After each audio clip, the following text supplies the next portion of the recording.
रूस की वो स्याह काली रात में जब कोई चैन की नींद सो रहा था, तब क्रेमलिन के ऊपर मौत मंडरा रही थी।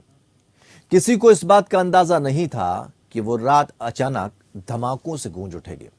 और ये धमाके किसी और के लिए नहीं, बल्कि दुनिया के सबसे ताकतवर इंसानों में से एक रूस के राष्ट्रपति व्लादिमीर पुतिन की हत्या के लिए इस्तेमाल किए जाएंगे। लेकिन इससे पहले मौत के पहरेदार पुतिन तक पहुंचते सुरक्षा कर्मियों ने उन्हें हवा में टुकड़े टुकड़े कर दिया। ये मौत के पहरेदार कोई और नहीं, बल्कि रूस के मुताबिक यूक्रेन और अमेरिका के द्वारा भेजे गए ड्रोन थे।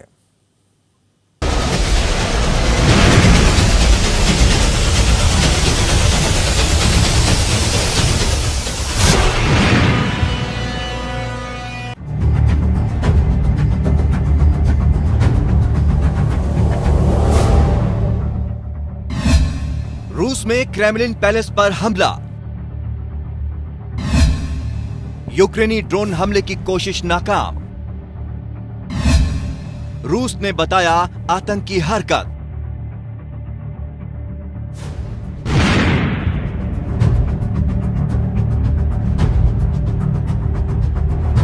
रूस इस हमले को आतंकी हरकत बता रहा है और यूक्रेन को अंजाम भुगतने की चेतावनी भी दी है।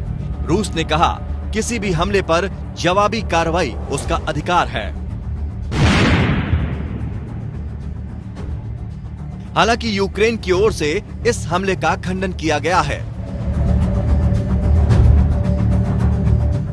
क्रेमलिन पर जब यह हमला हुआ उस वक्त क्रेमलिन में नहीं थे राष्ट्रपति पुतिन। पुतिन के प्रवक्ता दिमित्री पेस्कोव ने सरकारी समाचार एजेंसी RIA नोवोस्ती को बताया, पुतिन उस समय क्रेमलिन में नहीं थे। पुतिन मास्को के बाहर अपने नोवो ओगारयोवो निवास पर थे। इस हमले की खबर पूरे रूस में आग की तरह फैल गई। अलर्ट जारी कर दिया गया। रूस के विदेश मंत्रालय ने भी इस हमले की पुष्टि की है। विदेश मंत्रालय की ओर से बयान जारी किया गया। रूस इसे चरमपंथी कार्रवाई और रूसी राष्ट्रपति की हत्या की कोशिश मानता है और वो इसका जवाबी हमला अपनी इच्छा से करने के लिए प्रतिबद्ध है। क्रेमलिन पर हमले की यह घटना साजिश है या फिर कुछ और, ये अभी कह पाना मुश्किल है, क्योंकि वीडियो में जो दिख रहा है उस पर यकीन करना किसी के लिए भी मुश्किल है। दरअसल वीडियो में दिख रहा है कि क्रेमलिन इमारत के ठीक ऊपर एक धमाका हुआ और आग की चिंगारी के साथ कोई चीज नीचे गिरी है। जिस वक्त ये घटना हुई उस समय रूस के समय के मुताबिक रात के 2:30 हुए थे।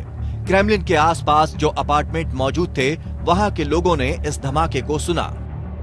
हालांकि ये बात हैरान करने वाली है कि ड्रोन उनके निवास स्थान के इतना करीब कैसे पहुंच गया।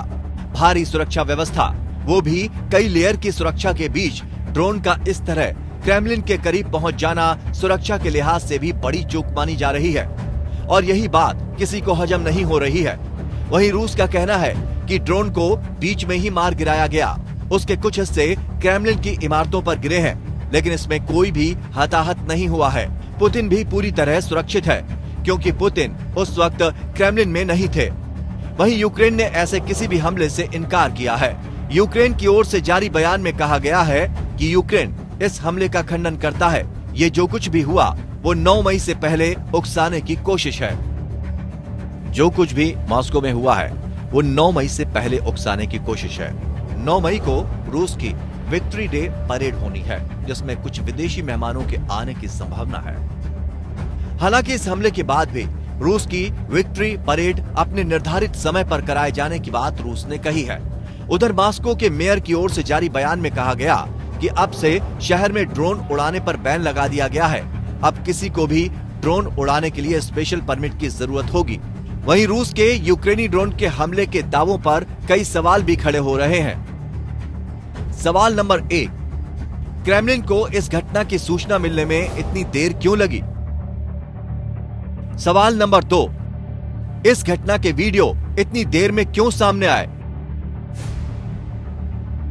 सवाल नंबर 3, कई लेयर की भारी सुरक्षा के बीच ड्रोन क्रेमलिन तक कैसे पहुंचा? सवाल नंबर 4, क्या क्रेमलिन की सुरक्षा के दावे खोखले?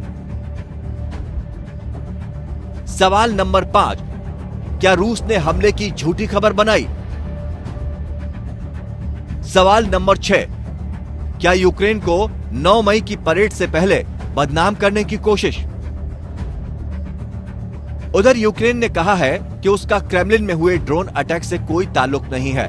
यूक्रेन के राष्ट्रपति वोलोदिमीर जेलेंस्की के प्रवक्ता ने कहा है कि यूक्रेन का फोकस रूसी कब्जे से अपनी भूमि को छुड़ाना है और वो ऐसा करके रहेगा। इन घटनाओं में यूक्रेन का कोई हाथ नहीं।